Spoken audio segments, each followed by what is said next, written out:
जय हिंद दोस्तों, कैसे हैं आप सभी। नासिक की पावन भूमि पर आप सभी का स्वागत है।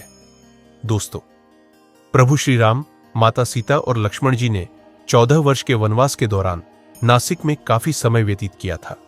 लक्ष्मण जी ने सुपनखा की नाक इसी स्थान पर काटी थी।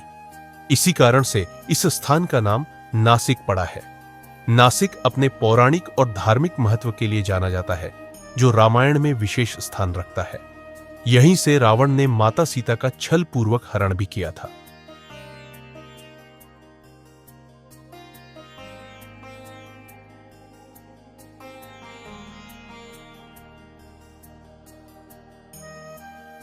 तो दोस्तों, आज के इस वीडियो में मैं आपको नासिक यात्रा की संपूर्ण जानकारी बताऊंगा। जैसे आप यहां तक कैसे पहुंचेंगे, रुकने के लिए होटल या धर्मशाला कहां पर लेना चाहिए, खाने पीने की कैसी व्यवस्था है, यात्रा और दर्शन का सही तरीका क्या है, नासिक में दर्शन करने के प्रमुख स्थान कौन कौन से हैं, और वीडियो के लास्ट में बात करेंगे संपूर्ण बजट की। तो नासिक यात्रा की A to Z complete information के लिए वीडियो को एक बार पूरा जरूर देखें। मैं आपका होस्ट और आप सभी का दोस्त मनीष चौरसिया स्वागत करता हूं हमारे YouTube channel travel with Manish में। तो चलिए शुरू करते हैं दोस्तों, नासिक महाराष्ट्र राज्य का एक प्रमुख जिला है, जो दक्षिण की गंगा कहे जाने वाली गोदावरी नदी के किनारे स्थित है। यह पवित्र स्थान सनातन धर्म का एक प्रमुख तीर्थ स्थल है। यहीं पर हर 12 वर्षों में कुंभ मेले का आयोजन भी होता है। पूरे साल ही लाखों भक्त यहां पर दर्शन और घूमने के लिए आते हैं। तो चलिए फिर वीडियो में आगे बढ़ते हैं और एक एक करके सभी बातों को जानते हैं। सबसे पहले बात करते हैं आप यहां तक कैसे पहुंचेंगे। दोस्तों, यहां तक आने का सबसे अच्छा माध्यम है ट्रेन का। नासिक में ही well connected Nashik road railway station है, जो पंचवटी रामघाट से लगभग 10 किलोमीटर दूर स्थित है।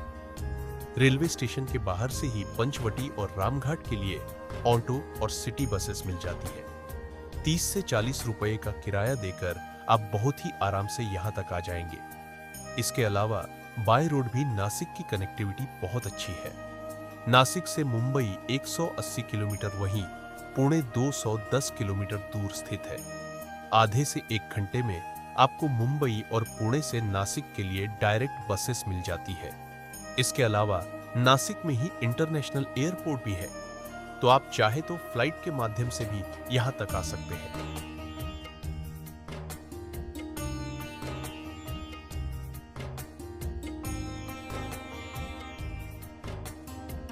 तो चलिए, शानदार सफर पूरा करके अब हम लोग पहुंच चुके हैं नासिक, और अब बात करते हैं रुकने के लिए होटल या धर्मशाला कहां पर लेना चाहिए। दोस्तों, आप रेलवे स्टेशन या पंचवटी के आसपास होटल और धर्मशाला ले सकते हैं। यहां पर 800 से 1000 रुपए में एक अच्छा सा रूम मिल जाएगा। वहीं 1500, 2000, 3000, 5000 तक के बजट में आपको यहां पर होटल्स मिल जाते हैं। पंचवटी के आसपास ही बहुत से दर्शनीय स्थल भी है, तो आप पंचवटी के आसपास ही अपना होटल ले सकते हैं। तो चलिए, एक अच्छा सा रूम लेने के बाद में अब हम लोग बात करते हैं यहां पर यात्रा और दर्शन का सही तरीका क्या है। दोस्तों, हम लोग अपनी यात्रा को मां गोदावरी के पवित्र जल में स्नान करके शुरू करेंगे। तो अब हम लोग आ चुके हैं पंचवटी के रामघाट पर। दोस्तों, यह नासिक यात्रा का सबसे प्रमुख स्थान है। यहीं पर सभी भक्त स्नान और दान आदि भी करते हैं। इसी घाट पर हर 12 वर्षों में कुंभ मेले का आयोजन भी होता है। 2027 में लगने वाला कुंभ नासिक में ही आयोजित होगा। आप यहाँ पर राम कुंड, सीता कुंड और लक्ष्मण कुंड के दर्शन आदि कर सकते हैं। वहीं इसी स्थान पर 3 नदियों का संगम भी होता है, जो अरुणा, वरुणा और गोदावरी है। इसे त्रिवेणी संगम भी कहते हैं। दोस्तों, मान्यता है राम जी इसी घाट पर स्नान करते थे। साथ ही उन्होंने अपने पिता श्री दशरथ जी का पिंडदान भी इसी घाट पर किया था। बहुत से लोग अपने पूर्वजों का यहाँ पर पिंडदान भी करते हैं। दोस्तों, इसके अलावा घाट के किनारे बहुत से प्राचीन मंदिर भी, आप वहां पर भी दर्शन जरूर करें। तो चलिए, यहाँ पर दर्शन और स्नान करने के बाद में अब हम लोग चलेंगे श्री कपालेश्वर महादेव मंदिर। जो रामघाट से मात्र 50 मीटर दूर ही स्थित है। सामने ही आप मंदिर का प्रवेश द्वार देख रहे हैं। 30 से 35 सीढ़ियां चढ़कर आप मंदिर के पास में आ जाएंगे। दोस्तों, ऐसे तो सभी शिव मंदिरों में नंदी महाराज जरूर विराजमान रहते हैं, लेकिन इस मंदिर में नंदी महाराज नहीं है। मान्यताओं के अनुसार शिव जी से ब्रह्म हत्या का पाप हुआ था और ब्रह्म हत्या से मुक्ति पाने के लिए एक गाय के बछड़े ने शिव जी को गोदावरी नदी में स्नान करने को कहा। तब गोदावरी में स्नान कर शिव जी पाप से मुक्त हो गए। तभी शिव जी ने नंदी महाराज को अपना गुरु मान लिया।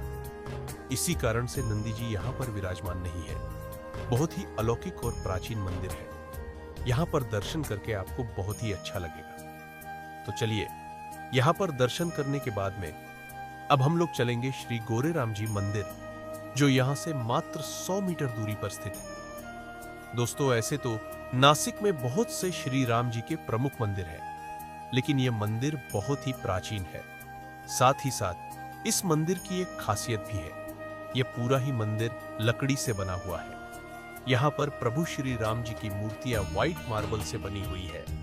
इसी कारण से इस मंदिर को गोरेराम जी मंदिर कहते हैं। आप यहाँ पर प्रभु श्री राम, माता सीता और भक्त हनुमान जी के अलौकिक रूप के दर्शन कर आशीर्वाद प्राप्त कर सकते हैं।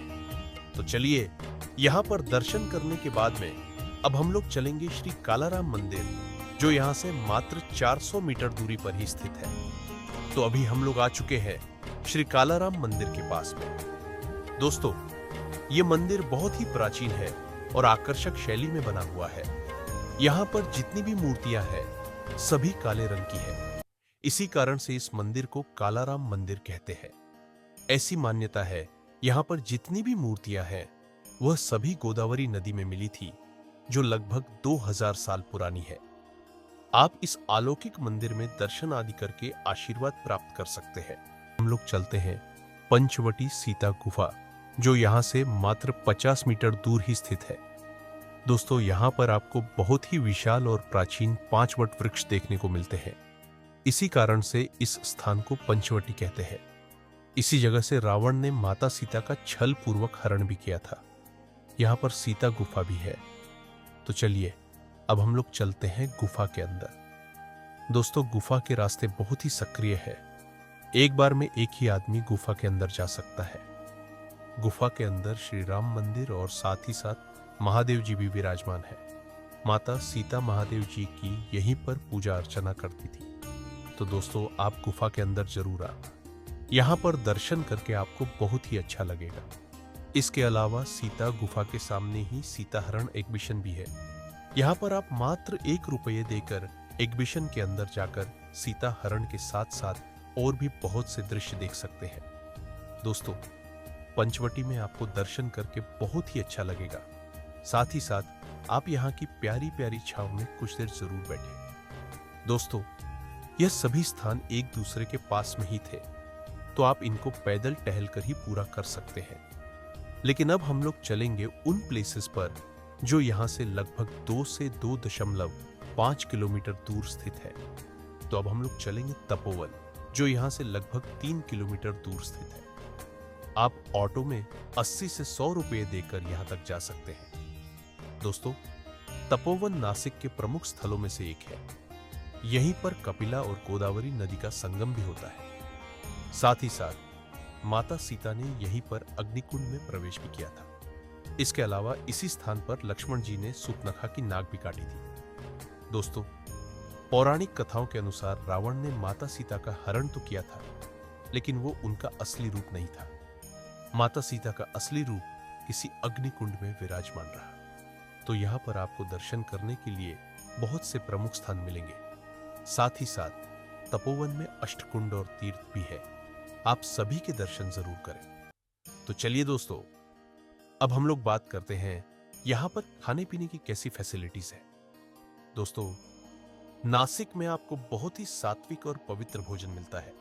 आप यहाँ पर 10 से 200 रुपए में थाली भोजन भी कर सकते हैं। इसके अलावा यहाँ पर आपको north Indian, south Indian, Chinese, Marwari और राजस्थानी भोजन भी मिलता है। तो आपको यहाँ पर खाने पीने की कोई भी प्रॉब्लम नहीं होगी। तो चलिए, अब हम लोग जानते हैं यहां पर आने का सबसे अच्छा समय कौन सा है। दोस्तों, अक्टूबर से अप्रैल तक का समय यहां पर आने के लिए सबसे अच्छा समय रहता है।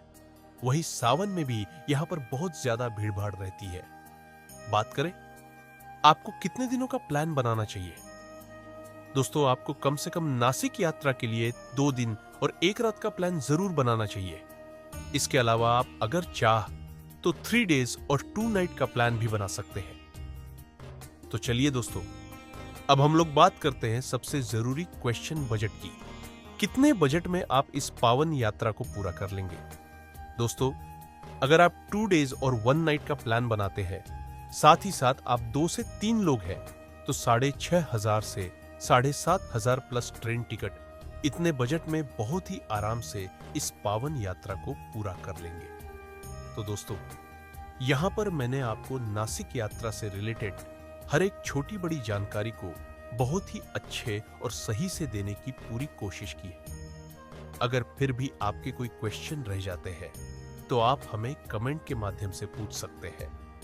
दोस्तों, आपको ये वीडियो कैसा लगा और आप इस वीडियो को कहां से देख रहे हैं, कमेंट बॉक्स में जरूर बताइएगा। अगर आपको वीडियो की जानकारी हेल्पफुल लगी हो तो अपने एक लाइक से हमें मोटिवेट जरूर करें। साथ ही साथ अगर अभी तक आप अपनी फैन नहीं जुड़े हैं तो प्लीज चैनल को सब्सक्राइब जरूर करें। साथ ही साथ बेल आइकन प्रेस करने के बाद में ऑन एल नोटिफिकेशन को जरूर क्लिक करें। तो चलिए दोस्तों, अब मिलते हैं किसी ऐसे इनोवेटिव वीडियोस में। तब तक आप अपना और अपने परिवार का बहुत ज्यादा ख्याल रखें। आपकी यात्रा सफल, सुगम और मंगलमय हो।